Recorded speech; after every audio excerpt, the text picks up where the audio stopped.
I'm Kier from In Defense Of, a podcast member of the GonnaGeek network, just like the one you're listening to now. The opinions expressed are those of each individual.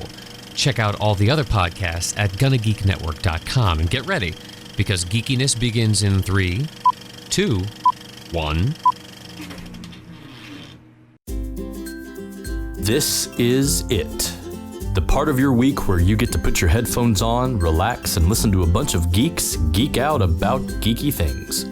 They're passionate. Did you know Magic Mike XXL is actually on the top 25 list of this year's best movie? They're witty. He loves him some Katy Perry because she kissed a girl and she liked it. They're crazy. I like Nickelback personally, but, I'm the fuddy-duddy who likes episode 1. And sometimes I leave you wondering, what the f***? I'm pretty sure that here we were starting the hashtag movement, bring back Slave Feral.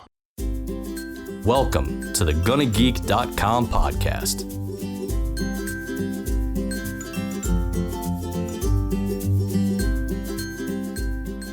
Hello and welcome to episode 129 of the official GonnaGeek.com podcast. My name is Stephen John Drew, and with me today is Stargate Pioneer. It's time to science the stuff out of this stuff. We also have Chris Farrell. Hello. And finally, we have the French-Canadian sensation, Jean-Sébastien Hérault. It's time to stuff the duff. I think JS's last name is Hero because he is everybody's hero. I'm a hero. If he was actually cast as Hero on Heroes, maybe, just maybe, this series would have gone a little bit better. You know what? I wouldn't time travel. Time would travel for me. I wouldn't travel for time. SP, if the show just didn't suck, it probably would have gotten renewed too. The show wasn't on NBC. Strike. It's because of the writers' strike. It's because of the writers' That's why strike. Heroes Reborn failed. Yeah, that just failed because it sucks. Yeah. Oh, I haven't caught up. Is it that bad? It's okay, but it's not great. I mean, they can find other better stuff to fit in there. That's the thing. I don't know. Can NBC find something better? I don't know about that. I'm just waiting for the inevitable Chuck revival. Don't get me started on Chuck. The instant that you talk about Chuck, I will talk about the ending for like a half an hour. So just don't do it. It's just, I get so mad at that. So mad. Thankfully, I never ever watched an episode of Chuck. So I win. It's not bad. You should watch it. You should watch it. It's good. All the way up to the wedding. Now, after the wedding, just leave it alone. Just don't touch it. Well, should we go ahead and move into our news? I think we should. Before we do that, I want to go ahead and remind everybody that we are part of the GonnaGeek network at GonnaGeekNetwork.com, and there is a variety of shows which have returned, including Chris's Nerd Alert News. In episode 18, there's some pretty darn neat news, and it seems like Netflix may be bringing back, well, maybe we'll just leave that for a little bit later in the show. Yeah, we should save that for later.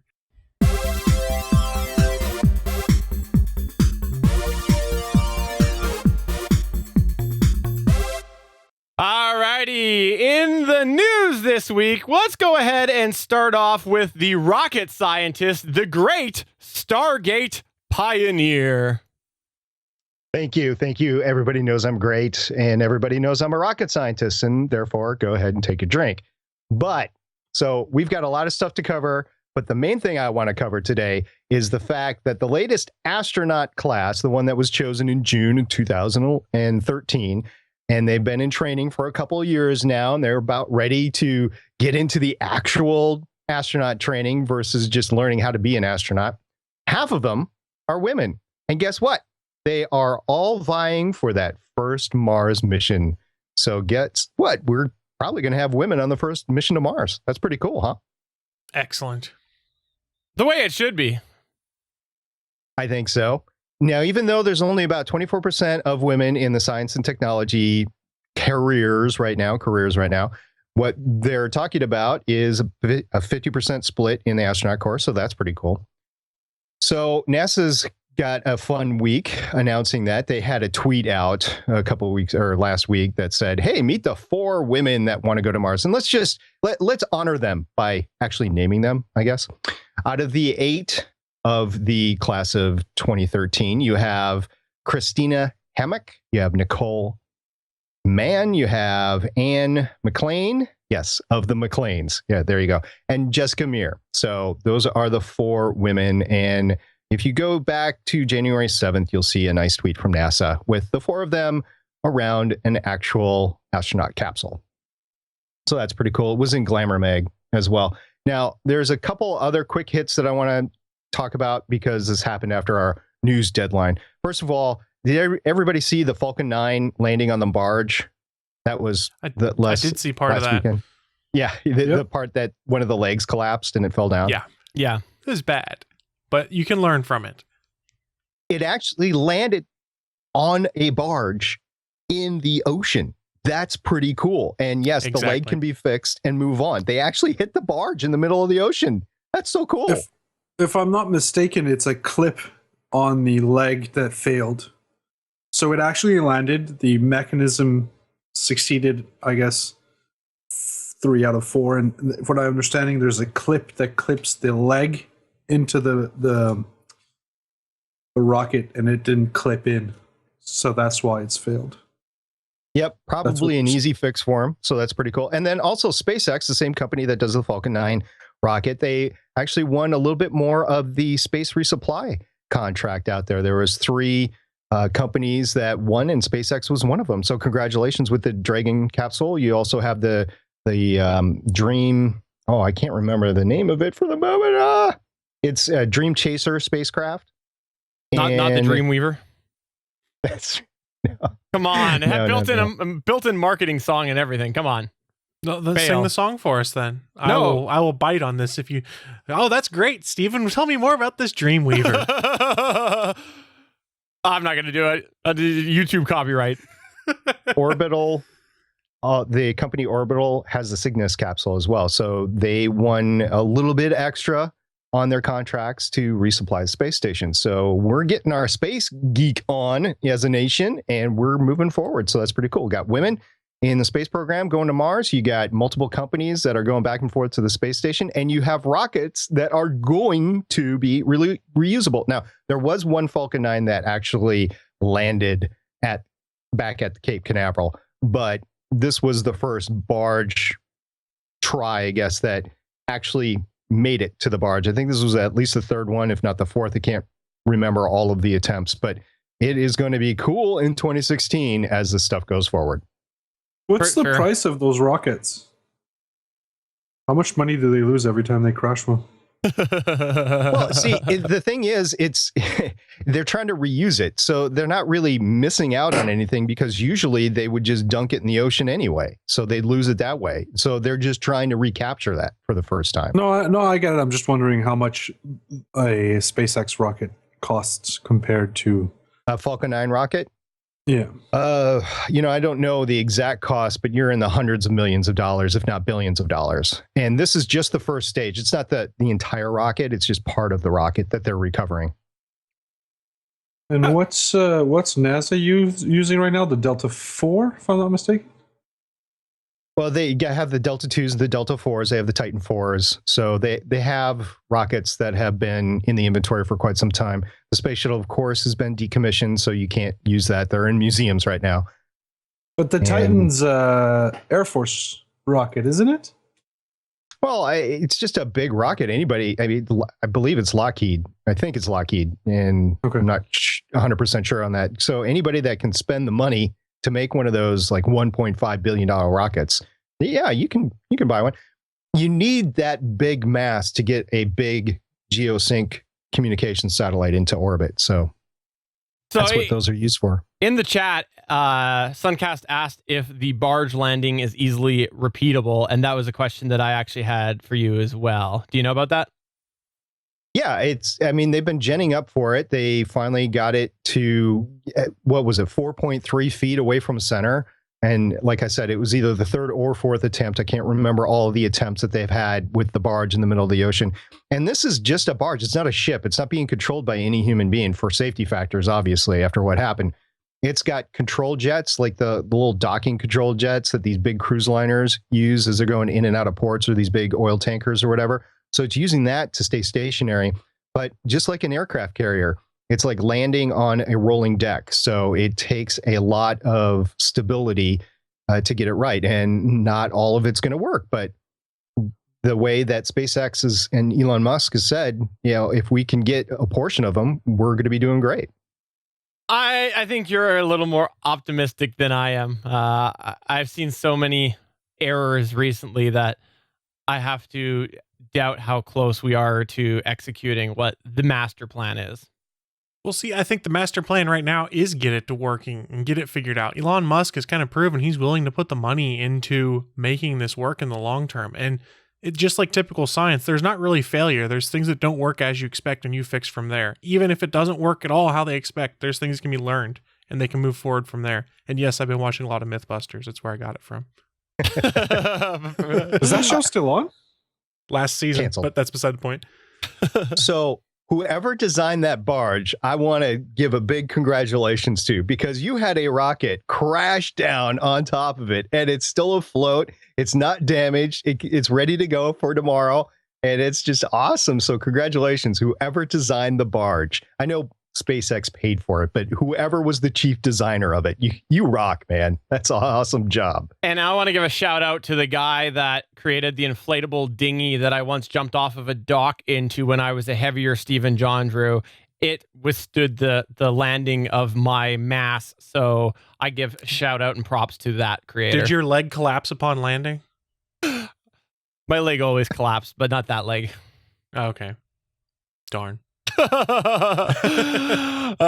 thank you for that news there. Fat John Drew was the best captain. That's all I'm saying. Well, thank you for that news there. And Chris, what do you got going on for your news this week? So let's talk about Netflix and how much Netflix loves the Marvel side of the house. So there's a report that came out late last week that TV Line is saying that John Barenthal's take on the Punisher has been so well received by the Marvel execs and the Netflix execs that a spin-off series is in the works. No details on when that's going to happen. In fact, it has not yet officially been confirmed by either Marvel or Netflix. But it sounds like we might be getting The Punisher after Daredevil Season 2. And I, for one, am super stoked. What about you guys? Yeah, as long as we end up getting... what was the Punisher that everybody hated? Well, there were two. Well, there was Dolph Lundgren, and then there was Thomas Jane. That's right. That's right. Most of them. No, I know that this is an IP that has had a variety of mixed emotions from fans over the years, and it'll be very, very interesting to see if Netflix can deliver. So, Steven, you and I are well equipped to handle this question. We used to watch a little show called The Walking Dead and podcast about it that featured John Barenthal for a couple seasons. I don't know. I think he's got the chops to pull off a pretty awesome Frank Castle. What do you think? Yeah, That's a okay. ringing endorsement. No, I'm on the fence about it because in The Walking Dead, like he was the guy that we hated, obviously, but I don't know that he did such a good job with the character as much as everybody around him helped make him look worse.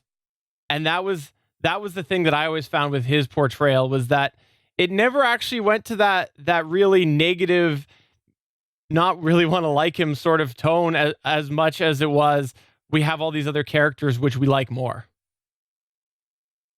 Okay, fair enough. I think it's going to be good.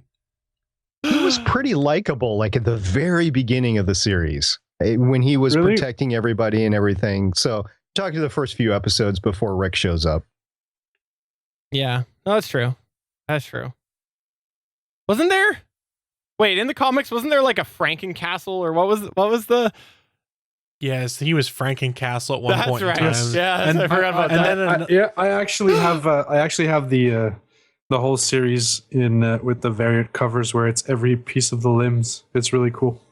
Oh, I forgot about that. That was a really, really cool variant that they did, or variants that they did. I totally forgot about that. I hunted the crap out of that. It was pretty hard to get. Yeah. He was I also forgot. a demon hunter at one point in time when they tried to make the Punisher a little more friendly to basic comic audiences. Like, well, let's make him an avenging demon hunter of some kind. And fanboys went, what the hell is this? Blech, and crapped all over it. Yeah. Like I said, definitely been a rocky road for the IP. And that's where I'm interested to see how Netflix does with it. Well, and we do know Netflix loves Marvel. And I kind of brought that up again to say it also got announced late yesterday. Jessica Jones season 2 is coming to Netflix again.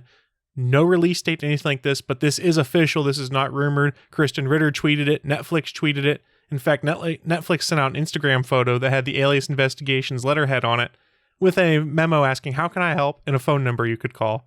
It's pretty cool, guys.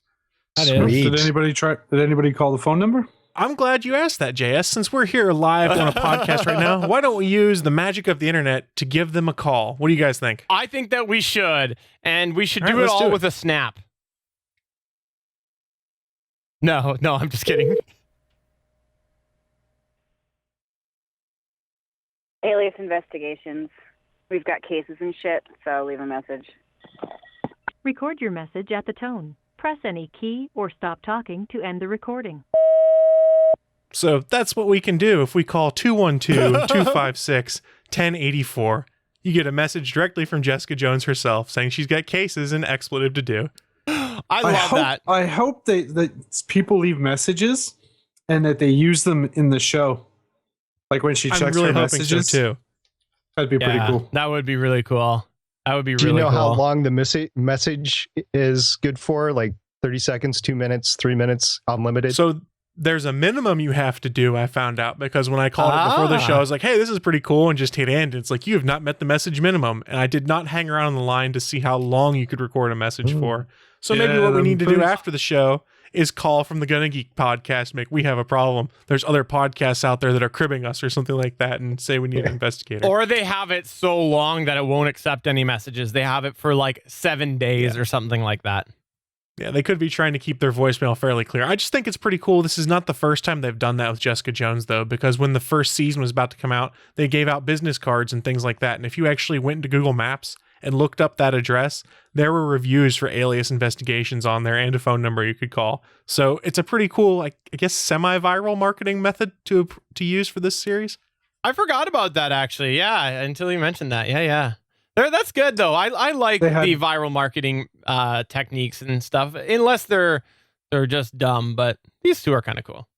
They had they also had put posters up, if I'm not mistaken, like in New York. Those I believe so. those posters on the walls. Cool. Yeah, cool. We're in the middle of the season 1 Jessica Jones rewatch, I guess was the best way to call it, since everybody mainlined it when it first came out. But over on Legends of S.H.I.E.L.D., and not this week because we have a double episode of Agent Carter tomorrow night, but next week we will be starting in again with episode 3. So if you want to join us for Jessica Jones, go ahead and do so. What's Agent Carter? Right.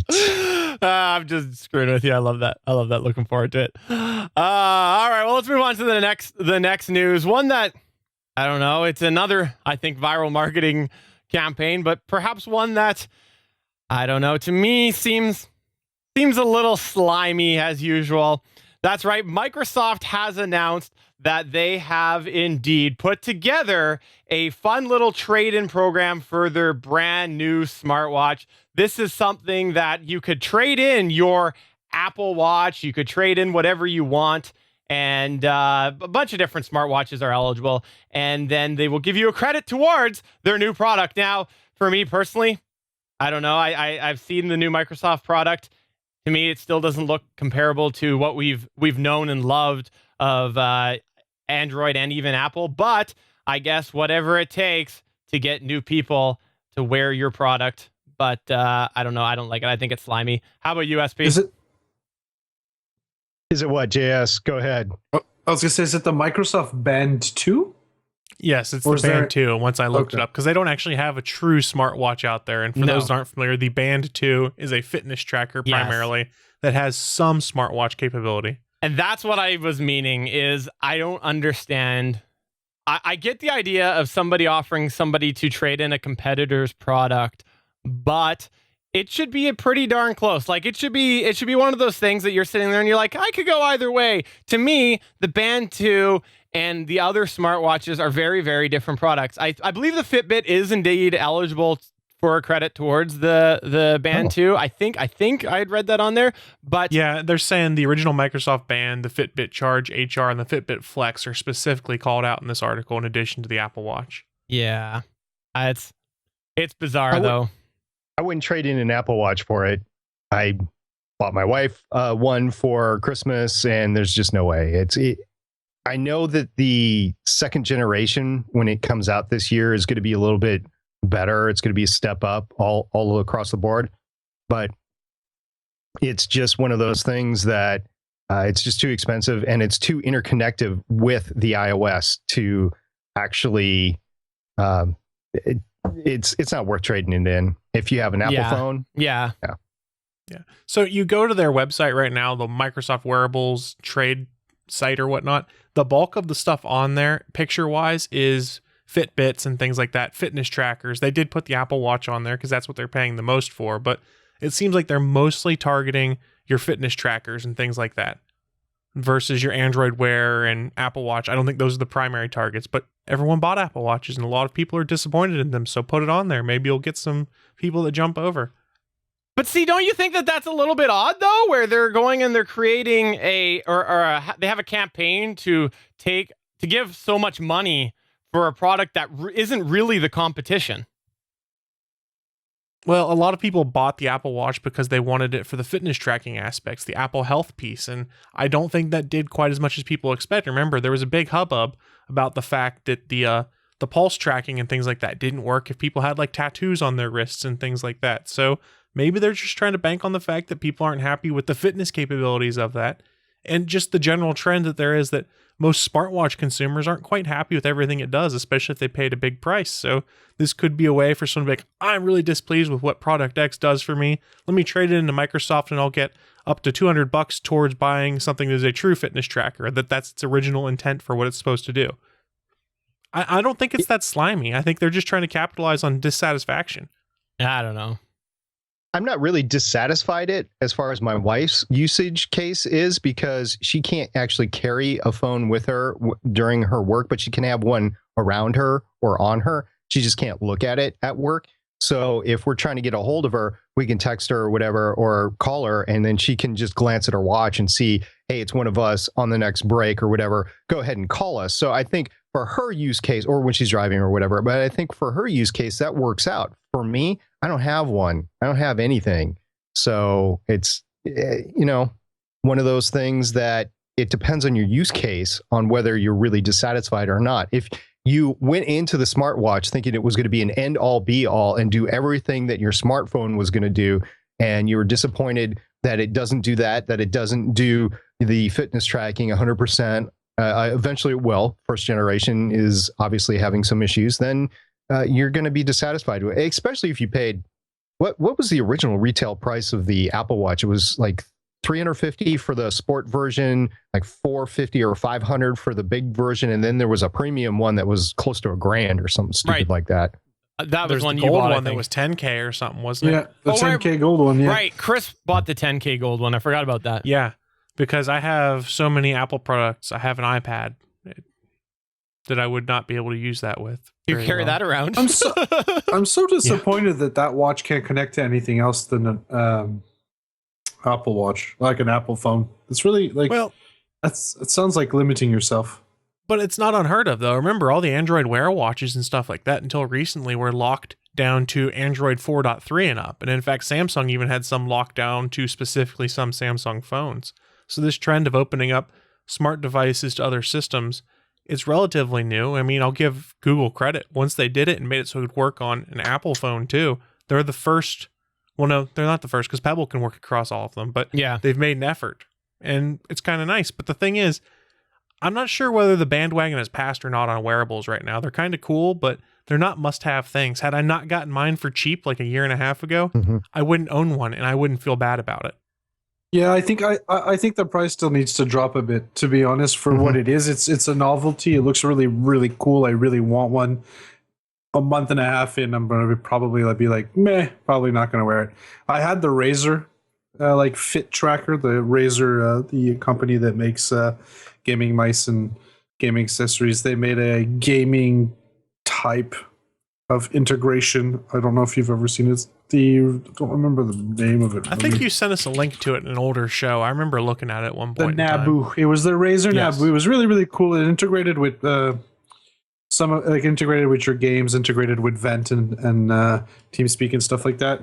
Really cool concept. Just for $100. I mean, it was $100. So I think I was over expectant of what it would give me. But I mean, I used it for a month and a half, and now it's just sitting on my nightstand and just hasn't moved, collecting dust. It's a shame. It really is a shame. The Apple Sport Watch is $350 normally. It went down to sale for $250, I believe, right before Christmas for a couple of weeks. Best Buy was running it. I think Apple was running it as well. That's a little bit too expensive as well for a watch for what it is. Because what were those Casio watches with the calculators when we were growing up? Well, when I was growing up, anyway. I forgot about those. Yeah. Those Yeah, watches were worth $1,000 when they came out. Yeah, and just not. It wasn't worth it because you can have a calculator in your pocket and bring it out. I mean, no big deal. And nowadays you have a smartphone in your pocket that you can have a calculator in it that's just as good as an HP 48GX, which was the king of calculators back in the day. Well, I'll have you know, I have a calculator app on my smartwatch, but that's neither here nor there. In all seriousness, though, what is the magic price point for you guys where you think that wearables take off? If you could pay X amount to get a wearable in its current state that would work with your device and do what they're designed to right now, what's that price for you? $100. $100. I would say maybe 200 max, 199. Because what was it? We got ours. Or actually, sorry. I always think that you got yours, JS, but you were going to get it. I tried. Yeah. I tried. They ran out. That's right. Remember, you had posted a link, and there was this special sale. It was $99 or something like that. Was that it? No, I think it was about 130 or 140, but that still was like, I think that was about $100 off, and that's something that I personally, I still have to think about it. If it was 99, I probably wouldn't have thought about it and just done it. Yeah. I jumped on that, but I was too late. The stock was exhausted. I was quite disappointed. It was a Samsung one. Yeah. No, it was the LG G Watch. Oh, Yeah, it was the LG G yeah. Watch. Yes, that's the one. I would go $80 to $120. Probably leaning towards the $80 out of that or money span there.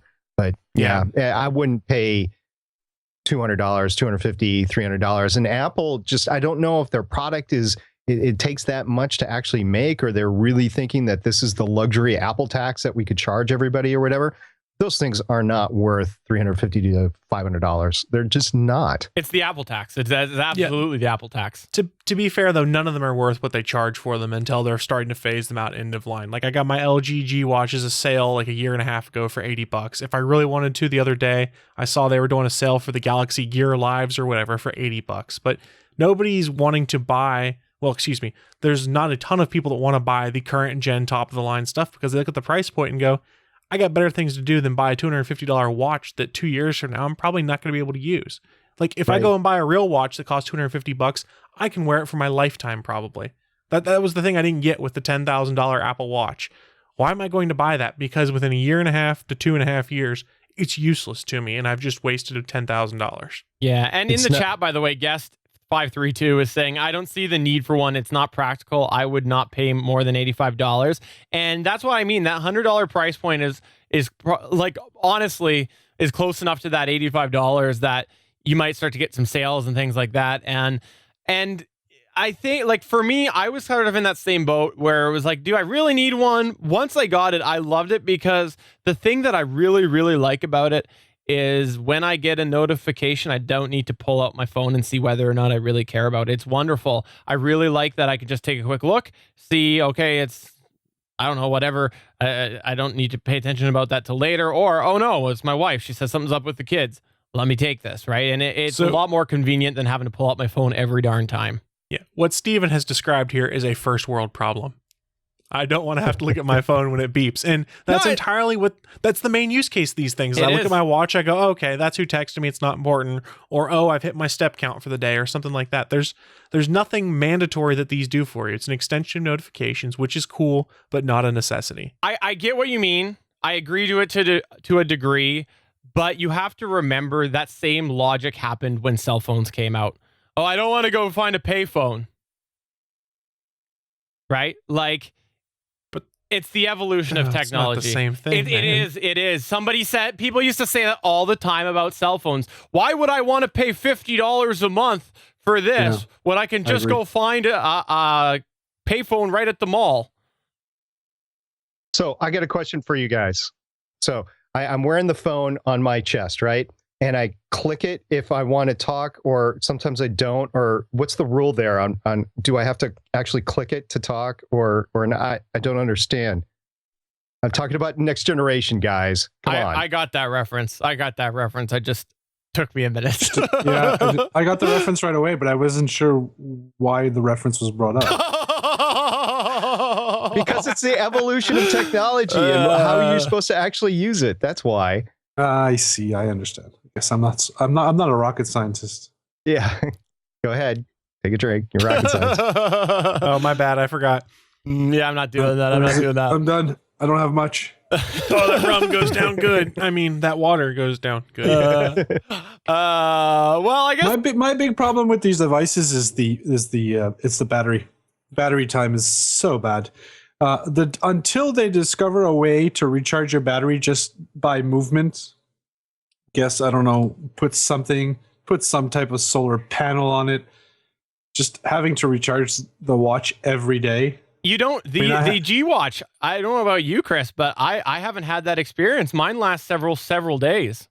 Mine's about 3 days, but yeah. The difference is I don't have the screen on all the time. There's some people have it on all the time. Mine's set to do the motion where you bring the watch up to look at it. That accelerometer triggers the screen then. That's the difference. No, that's my not how Nexus 6, as much as I love it, it's the best phone in the world, doesn't last a whole day on a full charge.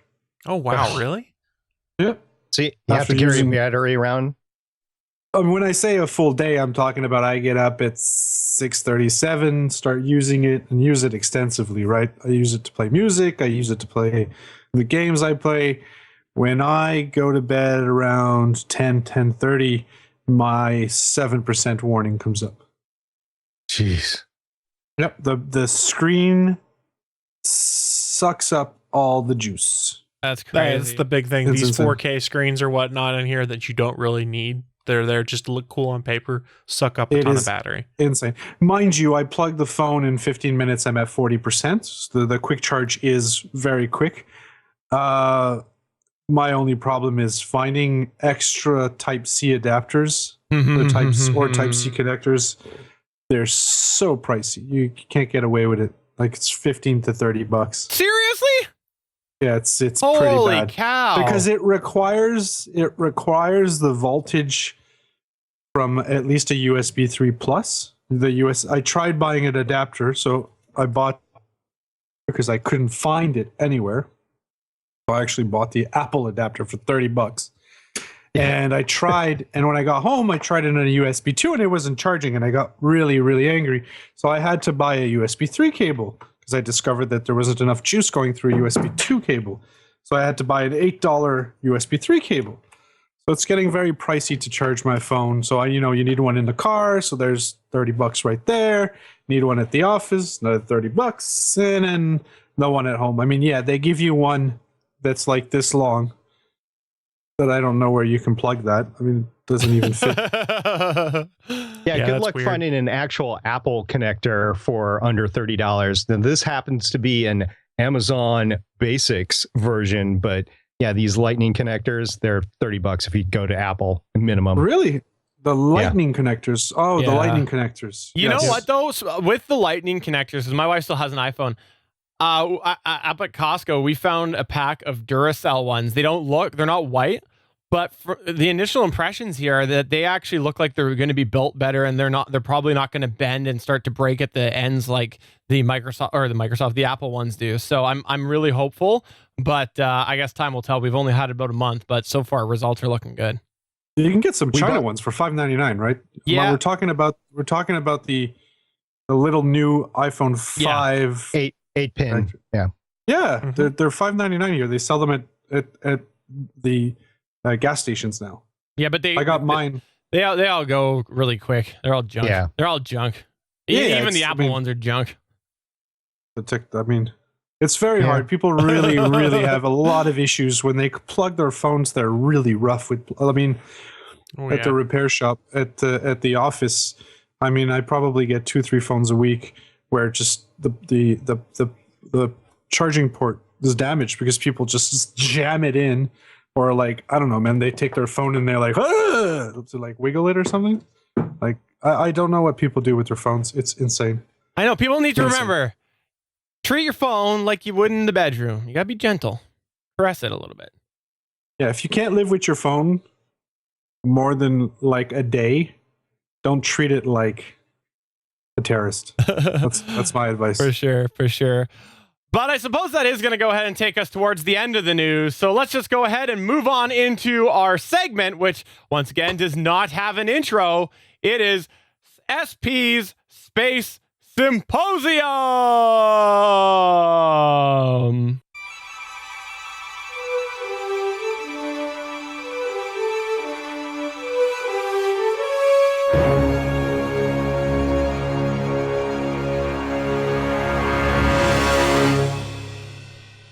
Hey guys, we're going to be talking about another space telescope today. Last time we talked about the Hubble Space Telescope. This time we're going to be talking about our little buddy, Kepler. Okay, so what's so important about Kepler? Kepler was designed and launched as a smaller space telescope to go out and search for habitable worlds out there. Now, why can't the Hubble do it? Well, the Hubble can't literally stare at a region in space for a while because its time is too valuable, it's too big of a resource, so it can't do that. So NASA designed the Kepler Space Telescope, which is a smaller 1.4 diameter lens, to go ahead and stare at a region of space and then determine the brightness of different stars. And whenever a planet passes between the telescope and the star, you get a little blink.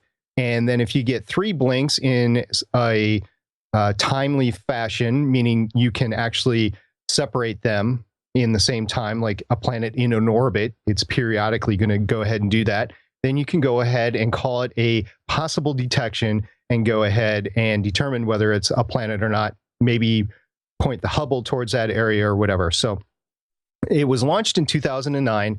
It weighs about a ton, 2,290 pounds, and it detects light through a photometer. And get this, a combined differential photometric precision. Yeah, that's the technical term for a 95 megapixel camera.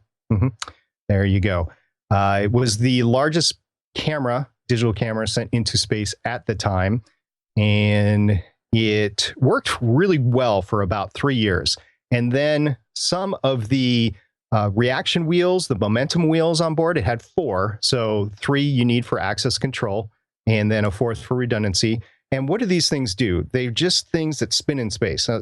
Okay, so if you haven't watched The Martian, go ahead, watch The Martian. Everybody knows stuff floats in space, right? So you have to shove off something in order to get some momentum. Now, if you're trying to point in a different direction, you need to not hit your microphone, and you need to actually exert some force to turn. And what they do is they spin these wheels up or down, add electric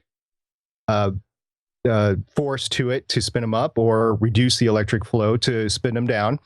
And it causes a precession where it moves around. Now, this can't work as propulsion, but it can work in determining which way that you're pointing. If you've ever taken a bicycle wheel and you've spun it really hard and then you tried to move it along its axis, it's very hard to control because it wants to go where it wants to go. Or a top, it spins in one direction. This is basic physics, and that's how satellites are pointed in space. Why am I talking about this? Because not 1, but 2 of these things failed.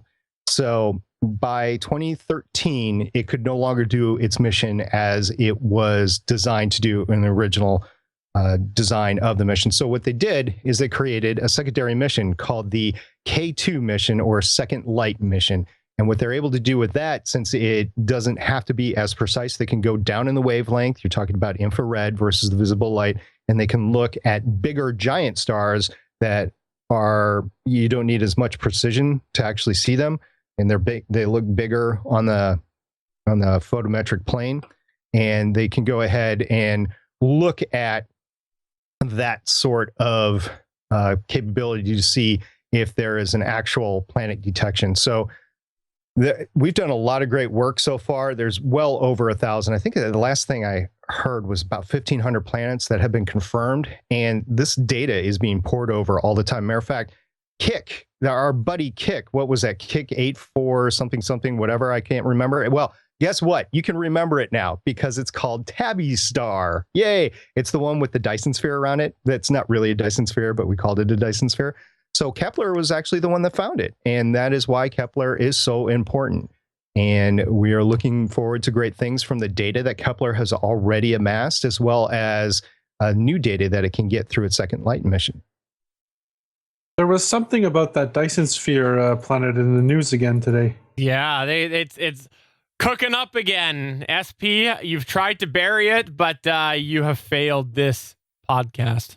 Yeah, okay. So we're not going to talk about what kind of advanced civilization there might or might not be there constructing space warfare ships. So we're not going to talk about that. But we are going to talk about the fact that you can't discount what's going on there. We haven't figured out what is going on out there yet.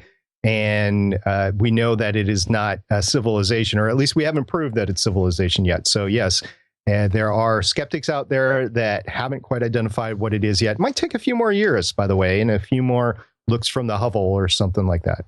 I think they've disproven that it is not comets, or proven that it's not comets. Saying, I guess, disproving that it's comets. Jeez, that's... I haven't actually taken a look at the data, but if they were disproving comets, that would mean that they have proven that the orbits, it wouldn't be a cometary orbit, which is a highly elliptical orbit, by the way, around a star. So it's very predictable. As they're far out, they move really, really slow. And as they go in, they move really, really fast, just like Halley's Comet. So back to the subject at hand, though, I have a question for you. Last time that you did SP's Space Symposium, SP's Super Space Symposium. Super Space Symposium, okay. We learned that you are extremely biased against the Hubble and that you had no good reason for not liking the Hubble. So where does Kepler fall into the world of Stargate Pioneer? The world of SPs. Well, I love Kepler because it was a low cost effective version to get a lot of great science out. It had a dedicated mission, and really you only got data from this thing once a month. And it came down in somewhere between 12 and 19 gigabytes in one data load through the Ka band antenna down to NASA Ames, I believe, is where it's being run out of. And it's just a lot of really good science that is being done really on the cheap. And once again, why do you put a telescope in space? That's to get above the atmospheric effects. You can have a smaller aperture of the lens looking at a more crystal clear space out there. So that's why you do that, is you get it up 250 miles or so in a low Earth orbit or higher, and you take a look at what's going on. So yeah, I'm not really a fan of the Hubble and why it has been revered and protected for so long. I think it's devoted more resources away from science experiments like Kepler, but I can't discount the fact that Hubble has taken a lot of great photos, and I can't wait for its replacement, which we'll talk about next time, the James Webb Space Telescope. Ooh, look at you getting all teasy in life now. Yeah, there you go. Yeah, James H. Webb Space Telescope. It's not got one, not two, not three. It's got 17 reflective mirrors. It's going to be great to talk about that next time. Cool. Impressive. Well, thank you very much, Stargate Pioneer, for another edition of SP's Space Symposium. As always, I learned far more today than I did in my entire education history. Your education of history, or your entire education? My entire education. I just felt like throwing history of education. Education is yeah. But I guess that is going to take us towards the end of tonight's program theater. So before we do wrap up, I just want to go ahead and go around the table here and see if you guys got anything that you want to plug. But I'm going to go ahead and start things off and remind everybody that there are a lot of really, really great podcasts on the GonnaGeek network, which you can find at GonnaGeekNetwork.com. But he touched on it last week, and I will do the honors of saying, SP, you did a terrific job on Ask the Podcast Coach this past weekend. You had a guest appearance on there. It was informative. You were very, very educational, and you held it. It was like you had been doing it forever. So great job with that, SP. I just wanted to say really good job. Thanks. We had a great appearance by the developer Zencaster, and Chris has tried that out on ATGN this week. There's some bugs in it. It's in beta, but yeah, it's great. What Zencaster is, it's a place to record your stuff locally without having to do thousands of dollars worth of equipment. So it is gonna, after they get the bugs worked out, I think it's gonna be a great little piece of technology for people like podcasters and business people that take conference calls that want to record them. Awesome. Oh, that's cool. So you guys tried it finally. That's nice. I'll have to look into that. Yeah, we're working on trying it ourselves. So we'll see. Chris, You got anything that you want to go ahead and plug?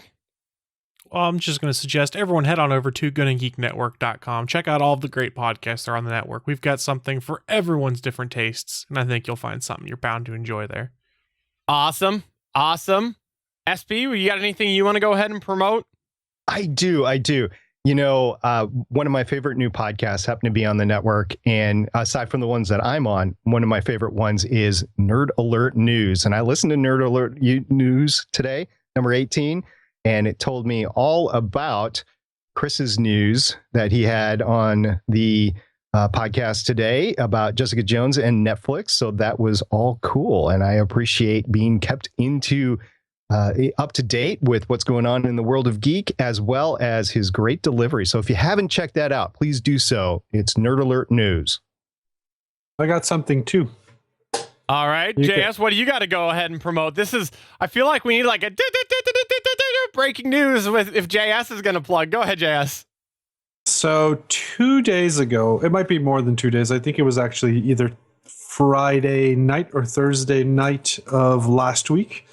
A fantastic little Star Trek game was released by a company called Disruptor Beam. It's available on App Store and Google Play. It's called Star Trek Timelines. If you're a Star Trek fan, and I know we have a bunch of Star Trek fans who listen to the show, give that game a try. It is very fun. So it's not very intuitive to learn how to play, so you might want to go to their website and look at their guide. If you play a bit of online games that are kind of like this, you're going to realize quickly what to do. But it's a good game. It's very, very fun. It's free to play. You can make some in-game purchases. Of course, that's how the world works now.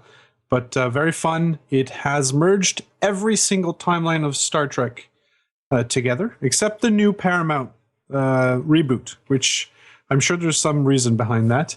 And there's the game is all the captains, all the universes, all the crew can be, I guess, not used, but you can collect them. They're like collecting cards, and you can put them on your ship, and you can man your ship with them. It's very fun. You should give it a try. I saw that in the Google Play Store, and I have it to download and play at some point. I just hadn't gotten around to it yet, so I'm glad to hear that you've heard good things about it. Well, if you guys do download it, let's go ahead and make a GonnaGeek fleet or something like that. It'd be really interesting to play. Gonna fleet. Yeah. The GonnaGeek fleet. Awesome. So that is gonna take us to the close of episode 129 of the official GonnaGeek.com podcast. I want to remind everybody that you can find all of our geeky podcast live feeds at geeks.live. So for episode 129, I'm here. No, I'm here. No, I'm here. I'm only in one place, your hearts. I'm Professor SP. And I'm the French-Canadian sensation. Bye.